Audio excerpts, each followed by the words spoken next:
এবং কুমিল্লাবাসীর উদ্দেশ্যে মূল্যবান বক্তব্য রাখার জন্য সবিনয় অনুরোধ জানাচ্ছি। কৃষি মন্ত্রণালয়ের সম্মানিত সচিব উপস্থিত আছেন, মৎস্য প্রাণী সম্পদ মন্ত্রণালয়ের সচিব সহ উপস্থিত আছেন কুড়িগ্রাম ব্রাহ্মণপাড়ার এমপি, মহানগর প্রশাসক সহ বিভিন্ন স্তরের রাজনৈতিক নেতৃবৃন্দ উপস্থিত, আইন শৃঙ্খলা বাহিনীর বিভিন্ন স্তরের নেতৃবৃন্দ, এই এলাকার কৃষক এবং কৃষকের ভাই ও বোনেরা, রাজনৈতিক নেতৃবৃন্দ, এলাকার সবাই আমার সালাম দেন। আসসালামু আলাইকুম। আমি আজকে আমাদের কৃষিকাজ এই জগন্নাথপুর ইউনিয়নে আনুষ্ঠানিকভাবে আমরা বিলি শুরু করেছি। আপনারা জানেন, পহেলা বৈশাখ এই কৃষিকাজ উদ্বোধন হয়েছে টাঙ্গাইলে। সেখানে মাননীয় প্রধানমন্ত্রী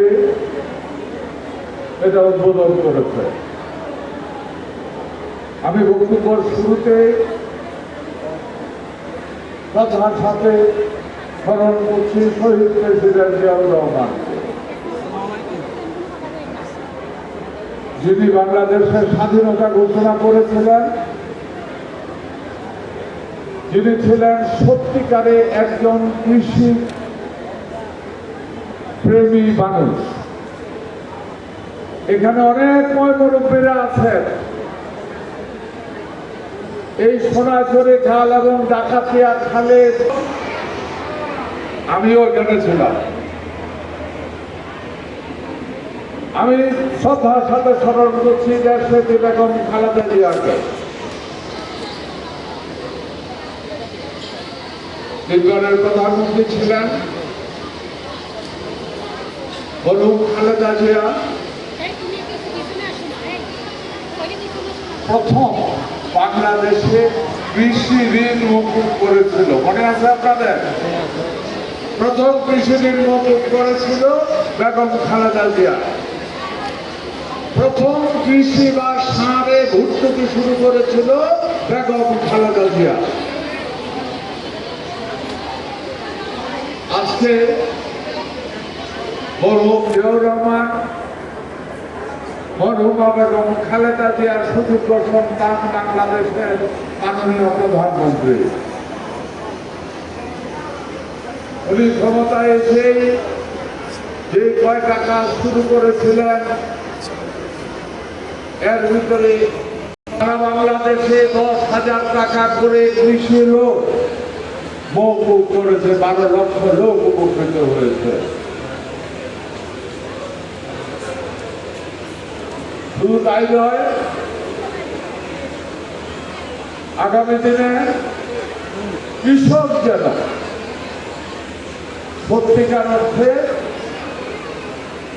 কৃষিকাজ, কৃষি পণ্য উৎপাদন করে যেন লস না হয়, উৎপাদন করতে যেন খরচ বেশি না লাগে, এটার জন্য বক্তব্যের শুরুতেই ওই কৃষি কার্ডের উদ্বোধন ঘোষণা করছে।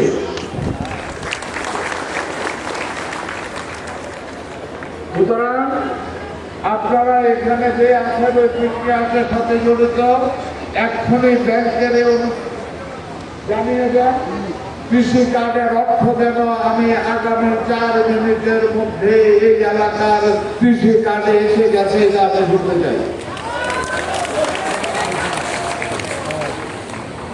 আমি আশা করি পৌঁছে যাবে। প্রিয় ভাই বোনেরা, আমি কৃষক, আপনারাও কৃষক। একটা জিনিস মনে রেখে, এদেশের 70% মানুষ কৃষক। 70% মানুষের অর্থনীতি চাঙ্গা হয়, সারা দেশের অর্থনীতি চাঙ্গা হইল। হইল না? একটা গ্রামের মধ্যে যদি 70% মানুষ ধনী হয়, বাকি 30% মানুষ আর গরিব থাকবো? গত কোরবানির ঈদে আমি জিজ্ঞাসা করলাম কোরবান দিছে কতজন আমার গ্রামে। দেখা গেল কোরবান দিছে যতজন তার থেকে তার অর্ধেক হইল ভাগের মাংস খাওয়াই না। তার মানে কোরবান দেওয়া লোকের সংখ্যা বেশি, ভাগের মাংস খাওয়ার লোকের সংখ্যা কম। শেষ পরিণতি কি হইল? যে কোরবান দিছে তার ঘরে মাংস যতগুলি আছে, যে কোরবানটা নাই এর ঘরে রাখতে বেশি। এটাই তো আমাদের ম্যাক্সিমাম এলাকার চিত্র কুমিল্লার। আলহামদুলিল্লাহ আইসেনি মেসেজ টাকা পাইলিছেন। সুতরাং 70 জন লোক যদি কৃষক হয়, 70 জন লোকের যখন অর্থনীতি চাঙ্গা হয়ে যাবে, তখন বাকি 30% লোকের অর্থনীতি এমনিতে চাঙ্গা হয়ে যাবে। সোনালী ব্যাংক এমন একটা দেশ, সেটাকে বলা হয় কৃষি প্রধান দেশ। এই দেশে তারা কাজ পাইছে সম্ভবত আমার চিন্তাগুলো আমি করছি 5 মিনিট, 3 মিনিটের ভিতরে সবাই টেলিফোনে পি পি করে আওয়াজ হয়েছে। মেসেজটা দেখেন 2,500 টাকা করে ঢুকছে, ঢুকলে আসছেন না জানা যারা কাজ পাইছে তাদের এখানে ঢুকে আসলে তাদের কাছে কাজ গেছে। আমি এখন তাদেরকে কাজ করছি। বাকিদের কাছে আসলে পরে এখানে 3 ধাপে কাজ। এখানে হলো ক্ষুদ্র, কিন্তু তাদের কাছে টাকা যাবে না, কথাটা পরিষ্কার মনে রেখেন। শুধুমাত্র ক্ষুদ্র কৃষক, প্রান্তিক কৃষক ও ভূমিহীন কৃষক। তবে এই 3 শ্রেণীর কাছে 93 জন এই 3 শ্রেণীর লোক। তো বেশিরভাগ লোকের কাছে টাকা যাবে। বাকি যে কাজগুলি আছে ওই কাজগুলি আমাদের এখানে যে কৃষি অফিসার আছে, কৃষি অফিসার আপনারা সবার কাছে বাকিদের কাজগুলি পৌঁছে দেবে, সবাই কাজ পেয়ে যাবে। এখানে সবাই কাজ দেওয়া সম্ভব নয়। কেন এই কৃষি কাজ? দেখেন আপনারা কেউ এখানে ধানের দাম কত ছিল? দাম ছিল কত? 1100, 1150 নাকি বেশি আছিল? হ্যাঁ না, 1100, 1150। সরকারের দাম কত জানেন নেই? 1350। সরকারি কিনে 1350, আপনি আমি পাইছি 1,500 থেকে 1100। এর প্রধান কারণ মধ্যসত্তা ভূমি বা খরিয়ারা আমার উৎপাদিত, আমার কৃষকের উৎপাদিত অর্থ মধ্যে ভাগ পায়। এই কৃষক আজ যখন থাকবে কারোর পক্ষে ভাগ বসানো সম্ভব হবে না। আমরা আপনার এই কৃষি কাজের ভিতরে আপনার জমি কর্তৃক ওইটা লেখা আছে, আমরাও 2 নম্বরই করতে পারতেন না। আপনার জমি দেওয়ার কারণে যাইয়া করলেন যে আমি ভরসার কানে বলছি, আমার ভরসার কানে ধান আমার কাছ থেকে কিনা নেই, তবু আপনার কৃষি কাজটা নেবে।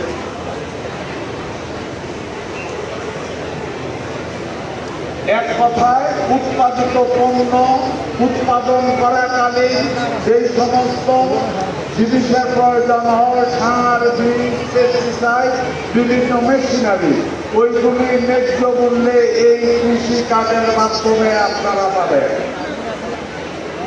আর গরিব কৃষিদেরকে এই যে 3 জনকে বললাম, ভূমিহীন, প্রান্তিক এবং একেবারে ক্ষুদ্র কৃষক, তাদেরকে বছরে 2,500 টাকা করে দেওয়া হবে, তারা যেন সার বা এটা কিনতে পারে। আপনার টাকাও থাকবে, এই টাকা দিয়ে কেমনে কিনবেন? আপনার এই জগন্নাথপুর ইউনিয়নের এই ব্লকের লোক যে দোকান থেকে সার কিনে কৃষকের নাম বিক্রি করে এক ধরনের তাও কৃষি ব্যাংক থেকে হেঁটে বলে যে আমি কিছু একটা টিপ দে, কৃষকের কাছ থেকে টিপটা নেয় নিয়ে কৃষি খরচ করে ফেলে, এরপরে তারে আর খুঁজে পাওয়া যায় না। ব্যাংক আসে আপনাকে ধরে আমরা একটা দেওয়া লাগবে। আপনার কোনো ব্যাংকের ম্যানেজারকে কইল আপনারে যে দোকানে দোকানে ঢোকায় যায় বা নাস্তা দিয়েছিল ঘুরে আই যায় মানে আপনার নাস্তাটা করা আপনি বইতেন ধরলেন করবে বড় যাইয়া মাছ খাইয়া ধান লোকটা স্যাংশন করে যান। আপনি ভুল দেওয়ার কোনো দরকার নাই। আসেন নাই কিনারে যে অবস্থা করছে ভাই, চোয়ারা বাজারের ভিতরে কয়দিন পরে কারো ফোটে মুনি হইব রংপুরা, যেমন হইতো না রংপুরের লোকজন ছাড়া তো আমার দেশে তো ধান কাটার কেউ নাই, আমার দেশে শ্রমিক পাওয়া যায় না। 1200 টাকা তাও একবেলা কাম করে দিনে 2টা পর্যন্ত কাজ করে বলে যে মামু কাম দেয়। ঘটনা ঠিক কিনা? ঠিক তো? এই কারণে ইচ্ছাই হোক আর অনিচ্ছাই হোক আগামী দিনে আমার ধান কাটার মেশিন লাগবে, আমার পাওয়ার পরিচালিত উঠাল লাগবে, আমার ট্রাক্টর লাগবে। তখন কৃষির কাজ যাদের আছে তাদেরকে 50% থেকে 70% পর্যন্ত সাবসিডি দেওয়া হবে। একটা ট্রাক্টরের বা ধান কাটার মেশিনের দাম যদি হয় 10 লাখ টাকা, আপনি হয়তো এই কার্ডটা দেখাইয়া বলবেন যে আমার এই কাজ, আমি এই ধান কাটার মেশিন কিনবো। তখন বললো হয়তো দেখা গেল যে এটার দাম 50% কার্ড ডাউন হয়ে যাবে, এই শুধু এই কার্ডটার জন্য। সুতরাং এই কার্ডের অনেক মূল্য। যারা কার্ড পাইছেন একটু লক্ষ্য করে রাখবেন, পরে যদি কাজ হারাইয়া ফেলেন জগন্নাথের সভাপতি আনোয়ারের চা খাওয়াইছেন, ঘরের ডালে গলা খাওয়াইতে পারছেন, এতে কিন্তু কাজ ফিরিয়ে দিতে পারছেন। কথা পরিষ্কার। সুতরাং এটা একটু লক্ষ্য করে রাখছেন। প্রিয় ভাই ও বোনেরা, আমাদের অর্থনীতিকে শক্তিশালী করার জন্য বর্তমান প্রধানমন্ত্রী জনাব তারেক রহমান দৃঢ় প্রতিজ্ঞ, আমরা দৃঢ় প্রতিজ্ঞ। এই দেশকে পরিবর্তন আমরা করবো ইনশাআল্লাহ, ইনশাআল্লাহ, ইনশাআল্লাহ। আমরা বিশ্বাস করে কৃষকের আমরা দাঁড় করাবো, কৃষকের মেরুদণ্ডকে শক্তিশালী করবো, দেশের অর্থনীতিকে শক্তিশালী করবো। কৃষক উৎপাদনে ন্যায্য দামে সার বীজ থেকে শুরু করে ভ্যাকসিন থেকে শুরু করে সব কিছু পাবে এবং বিক্রি হবে ন্যায্য দামে। প্রয়োজনে সব কারখানারীরা, জগন্নাথপুরের সব কারখানারীরা ধান সব একসাথ করে এখানে দোকান করবেন। কৃষি বিভাগ, খাদ্য বিভাগ এই মাঠ থেকে এনে পুরা গ্রামের সমস্ত ধান এখান থেকে কিনে নিতে বাধ্য হবে সরকারি দামে। আপনি কি বরিয়ার রাজ্যে দিয়া 11 বেচবেন না সরকারি যে 14,500 টাকা বেচবেন? কোনটা ব্যবস্থা করা হবে? এইখানে পুরা ইউনিয়নের লোকজন ধান নিয়ে আসবে, একভাবে কিনে নিয়ে যাইব। তবে এটা যদি আমার মনে করেন যে সরকারি বিপ্লবে আনা দাম দেবো হুগাইছা বিজা বিজয় লইয়া যা, সিধা বাড়ানোর দরকার নাই, সিধা সূত্রই লইয়া যা। আপনি যদি ঠকাইতে নাইলেন সরকারের, সরকারও আপনাদের ঠকাই দিব ভাই। এটা